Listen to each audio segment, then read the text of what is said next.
बिलाशुबा मौत बरहक है, मगर कुछ जुदाइयाँ ऐसी होती हैं जो दायमी दर्द दे जाती हैं।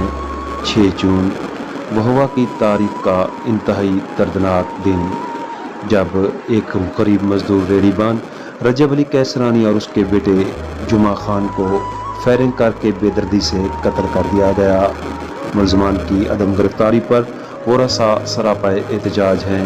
उनका कहना है कि अभी भी हमें कत्ल की धमकियां मिल रही हैं।